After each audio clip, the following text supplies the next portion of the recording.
Good day mga ka-solve math likeables. Yan. So for today's video, pag-uusapan natin yung topic or yung unang topic sa subject na Precalculus, which is finding the equation or the general and standard form of the equation of a circle. Yan. So before we proceed, if you're new to my channel, please consider subscribing and then like this video, and kung you are generous enough, you can share this video to people na kilala mo na nangangailangan or may subject din na pre-calculus or yung mga students with STEM strand, yung mga ganon. Okay? So let's start. Kasi circle, kung mapapansin nyo, sa conic sections, ito yung first topic sa pre-calculus, yung analytic geometry, yung conic sections. Now, sa conic sections, meron tayong apat: parabola, circle, ellipse, and hyperbola. So for today's video, pag-uusapan lang natin yung una, which is yung circle. Okay, so let's start. What is a circle? Now, circle is the set of all points P in a plane that are the same distance from a given point. Now, the given distance is the radius, while the given point is the center of the circle. Now, in the figure on the right, si center po is represented by h, k. Yan, ito yung center ng circle. And then si x, y, siya po yung representation ng any point on the circle. So, infinite number of points yan around the center. Yan, so x, y yung representation. And the distance, o yung guhit na to, from the center to any point on the circle is what we call the radius. Now, in finding the equation of a circle, kailangan natin ng center at yung radius. Now, ano ba yung mga different forms of the equation of a circle? So, yung una is x squared plus y squared is equal to r squared. Ito pong equation na to, na standard form, at nangyayari lang if and only if the center is at the origin, or simply 0, 0. Okay? Next, what if wala sa origin yung kanyang center, or nasa h, k, anywhere in the Cartesian plane except the origin? Ang standard form natin is x minus h squared plus y minus k squared equals r squared. This is your standard form. And lastly, the general form of the equation is ax squared plus by squared plus cx plus dy plus e equals 0. So later, tuturuan ko kayo kung paano kukunin yung equation ng circle lang. Hindi na yung step by step talaga. Okay? So let's have an example. Each item give the standard and general equation of the circle satisfying the given condition. So iba't ibang condition to para at least kapag na-meet nyo yung example na to, alam nyo yung gagawin. So let's have the first one. Center at the origin with radius 4.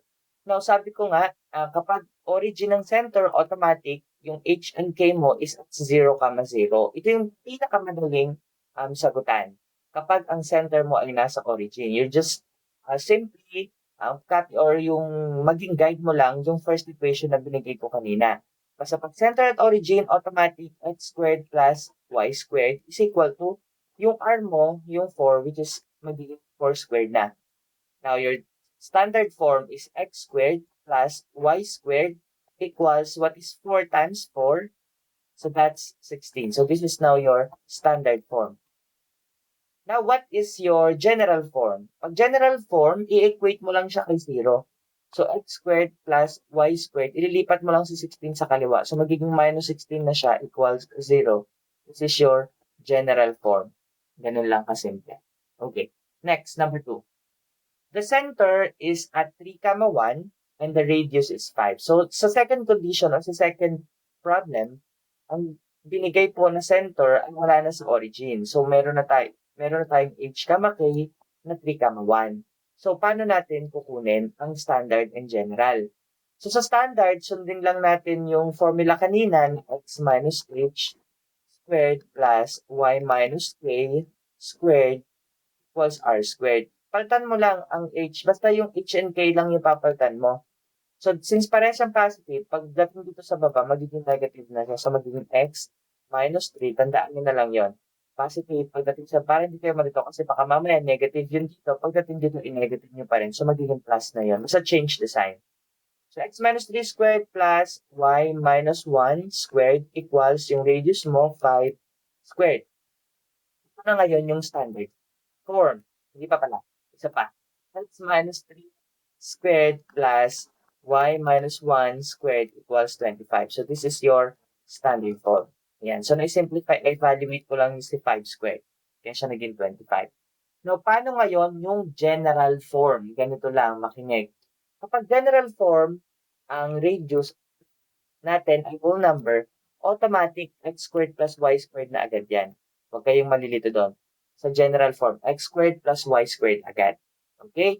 Ngayon, para makuha natin yung mga susunod na term, titignan lang natin, focus tayo kay constant, yung negative 3.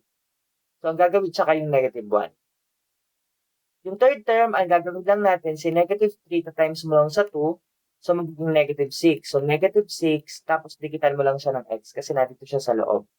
And then, ito naman kabila, yung negative 1, i-times mo lang sa 2, equals negative 2, so minus 2, then, dikitan mo lang ng y. Matic yun, times 2. Yung third and fourth term, times 2 yon. Next, paano naman yung fifth term? Term mong i-multiply by 2, gagamitin mo ulit si negative 3. Ngayon, ang gagawin mo naman, ita-times mo siya by itself. So, magiging plus 9 or positive 9. Kasi by itself na eh. Tapos yung ito naman kabila, ganun din. So, negative 1 times negative 1, so magiging positive 1. And then, equals 25. Okay? So, x squared plus y squared minus 6x minus 2y plus 9, plus 1, and then minus 25. So, automatic na dito pag general form. Yung nandito sa kanan, i-minus mo na lang dito para hindi ka na magsusulat ng madami.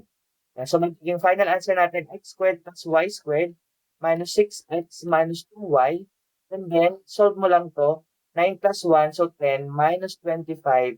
So, that's negative 15 equals 0. Bakit negative 15?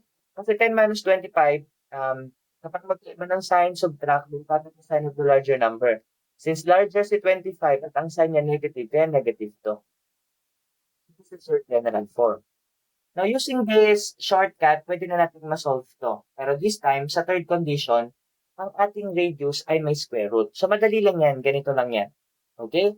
So, kunin muna natin yung standard form, magiging x. O, di ba, change the sign. So, positive, positive, magiging negative na x minus 4 squared plus y minus 3 squared equals square root of 7, then squared. Pag magsisimplify tayo ng may square root as naka-squared, cancelin mo na lang yon. So, ibig sabihin, ang standard form natin ay x minus 4, then squared, plus y minus 3 squared equals 7 na lang. Okay, cancel na kasi. Now, kunin natin ang general form ng shortcut na ginawa natin dito. Matic, x squared, matic, y squared, i-times sa 2 yung negative 4, so negative 8, dikitan ng x. I-times sa 2 yung negative 3, so negative 6, dikitan ng y. Tapos i-times naman sa sarili ulit. Ito naman ulit yung negative 4 times sa sarili, 16. I-times mo sa sarili yung negative 3, magiging positive 9, and then minus 7, lipat na kasi equals 0. So finally, we have x squared plus y squared minus 8x minus 6y. Then 16 plus 9, 25 minus 8 minus 7. So that's positive 18 equals 0. So this is your general form. Diba? Shortcut lang. Matic, matic, times 2, times 2, times sa sarili, then minus yung constant natin, o yung radius natin kanina, na squared. Ganun lang kasimple. Next, question number 4. Now, for this condition, center is at 3, 1 and passing through 6, 5. Now, this time, walang binigay na radius. Ngayon, ang gagawin natin is to get the radius. Paano ba natin kinukuha yung radius ng circle? So, ang gagawin lang natin, since center natin is 3, 1, ito yung HK natin. So, dito yung P natin or yung XY natin. Ayan. So, kukunin natin yan using the distance formula. Di ba ang distance formula ay square root of x sub 2 minus x sub 1 squared plus y sub 2 minus y sub 1 squared. Tapos square root nun finally. So, ganito na lang gawin natin. Pasimplehan natin. Ito yung steps natin. Tagalog na yung iba dyan ha. Una daw sabi dito, pagtapatin. So, ang gawin natin, 6 tapos 5, dito yung galing, and then 3, 1. At 3, 1. Yan, pinagtapat ko. Next step naman is to subtract. So, subtract natin. So, 3, 5 minus 1, that's 4. Meron na. After naman doon, third step natin, multiply sa sarili. So, times 3, then times 4. Ang sagot natin, 9. Sagot natin, 16. Then, sabi dito, add the results. 9 plus 16, so that's 25. And then, finally, we have get the square root. So, square root of 25 is equal to 5. So, this is now our radius. Ganun lang ang pagkuha ng radius. Tandaan lang tong 5 step na to na sunod-sunod. Pagtapat, subtract, multiply, add, then get the square root. Now, since meron na tayong radius which is 5, pwede na natin kunin ang standard and general using the center, 3, 1. Center natin is a 3, 1, then our radius is equal to 5. Shortcut, magiging x minus 3, kasi positive, so minus dito, squared, plus y minus 1 squared equals, times na natin sa sarili to, 25 na. This is your standard form. What's the general? Matic, x squared, matic, y squared, times sa 2 si negative 3, so negative 6, dikita ng x, times sa 2, negative 2, dikita ng y, i-times sa sarili, si 3 ulit, times sa sarili, plus 9, plus 1, and then minus 25, equals 0. Ito, dito siya galing yung minus. So, magiging x squared plus y squared, minus 6x, minus 2y, and then minus 15 is equal to 0. So, this is your general form. Ayan. So, ganun lang po pagkuha ng standard and general form ng equation ng circle.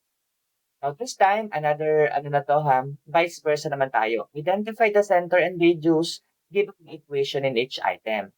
So, dito, binigay yung standard form. Paano natin kukunin ang radius and center? So, madali lang.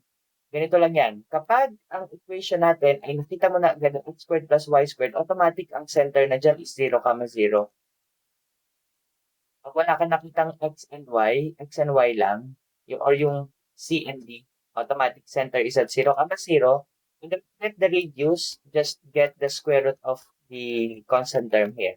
So, square root of 49, so that's 7. So, ito na agad yung center and radius. Next, number 2. 4x squared plus 4y squared equals 25. Ganun lang din, wala kang nakitang x at saka y. X squared, y squared equals x and y. Walang c and d, so automatic center natin is at the origin, 0, 0. Now, paano natin kukunin ng radius? So, ganun lang yan. Since meron tayong 4 and 4 dito, ang gagawin lang dyan para mawala yan, ilagay mo lang yan sa ilalim yung constant term para mabilis na.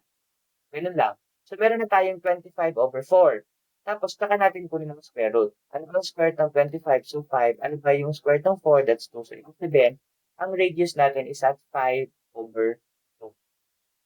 Next, what if ganito siya?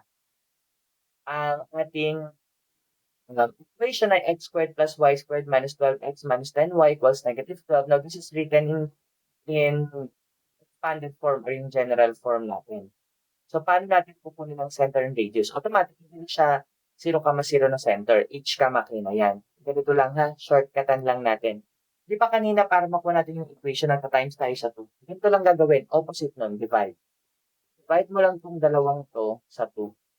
So, magiging negative 12 divided by 2, that's negative 6. Negative 10 divided by 2, so that's negative 5.